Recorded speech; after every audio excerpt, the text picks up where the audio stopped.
Chemtrails, what are they? What are they for? Well, we know what they are. We've studied them. They're kind of fungal organisms that are in there. There's micro particle size particles of aluminum, magnesium, titanium, barium, all kinds of weirdness. What's that for? Are they trying to shield us from solar radiation to protect us? Maybe. I don't think so. It's tracking. It's to track us. And it's used in conjunction with cell phone towers and our cell phones to irradiate us, to get us to light up on their satellite imaging so that it's easier to pick us out, even if we're deep underground hiding. That's essentially what it amounts to. We have the substances inside of us. Now, if you buy anything that's a fortified wheat flour product, in all likelihood, it's going to have reduced iron. And it doesn't even have to be wheat. It could be corn flakes.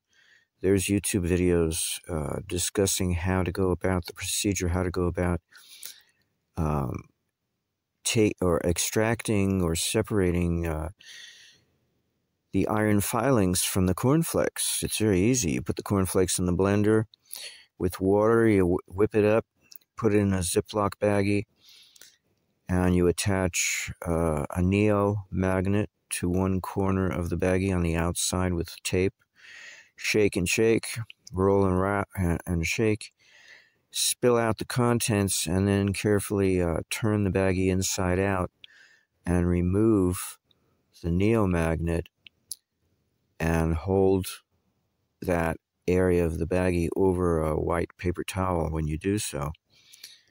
And off come the iron filings that have collected by the neo magnet.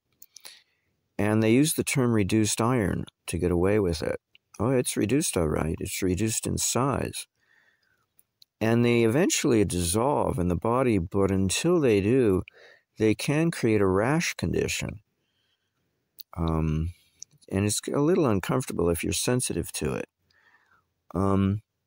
That may be part of the procedure. You can't put iron, I guess, in the atmosphere because it just doesn't work. It'll probably sink. They probably can't micro-size it to be able to float in the clouds, in the chemtrail clouds that they spray into the sky. So they put it in our food. If that's the case, it makes sense because iron concentrates electrical energy, electromagnetic energy within itself, while aluminum expels it, reflects it. That's why aluminum is used on radar parabolic dishes, because when you have the emitter in the radar dish, the parabolic dish at the focal point, you bounce it off the dish and it creates a beam coming out of the dish, reflected off of the dish, off of the aluminum surface. Now, the people who study chemtrails do tell us that the magnesium, the purpose of magnesium, is to get the aluminum into the brain, to cross the blood-brain barrier so that the magnesium can facilitate that, the transfer or transmission of aluminum across that blood-brain barrier into the brain and light up our brain. So, can 5G kill us? Well, it makes me sick. I'm talking to you on a 4G phone that's compatible with the 5G network. I can't handle 5G. It raises my blood pressure. I know because the cavities in my mouth bleed. And I tend to have a lowered blood pressure, lower than normal. So when mine gets up to normal, it's too much. I don't like it. It makes me anxious.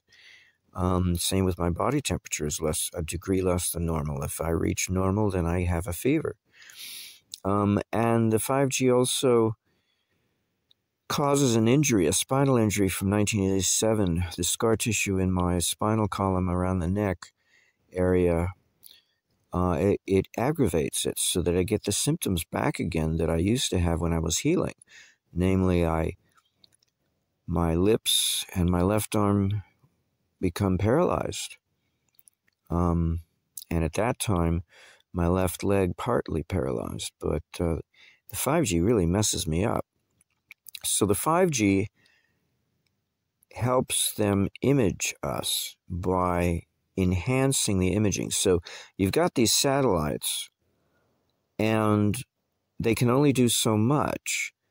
But when you've got a 5G network of cell phone towers and cell phone handheld devices irradiating us, it enhances the imaging process so that it's easier to pick us out of the environment. We light up more brightly on the screen of the cameras, the various cameras in the satellites. So it's easier to see us, basically. I don't know if 5G is meant to harm us. I know it harms me, but it's a cut above 4G in development. And they basically rolled, all these different Gs, 1G, 2G, 3G out. They rolled them out one by one as part of a plan to eventually be able to pick us out. And maybe more than that. Maybe it's more than tracking. Maybe there's more to it than merely tracking us. But that much I'm certain of now. In conjunction with the 5G network, the chemtrails, the purpose of the chemtrails is a tracking methodology.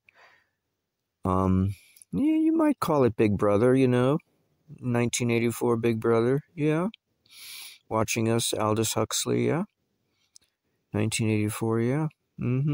It's a fulfillment of that.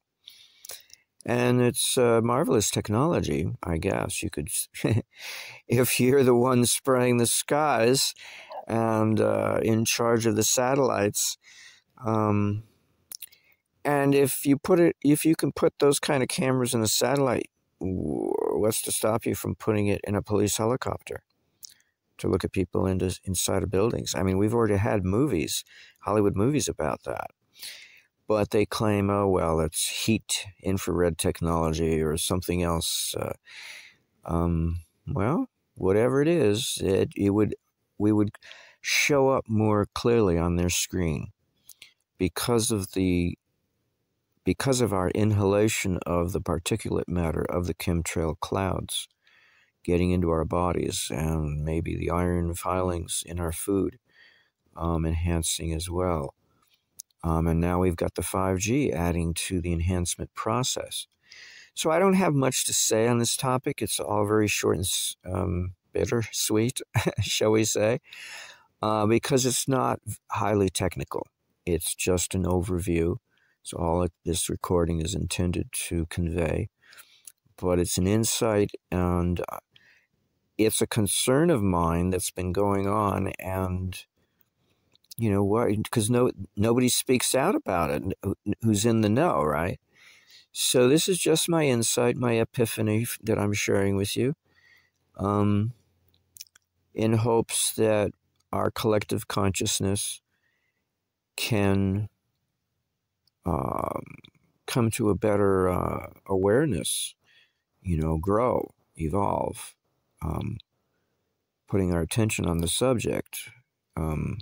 We can elucidate far superior to one lone individual like me what I can do to contribute. But I'm trying to help out in any way I can. So there you go.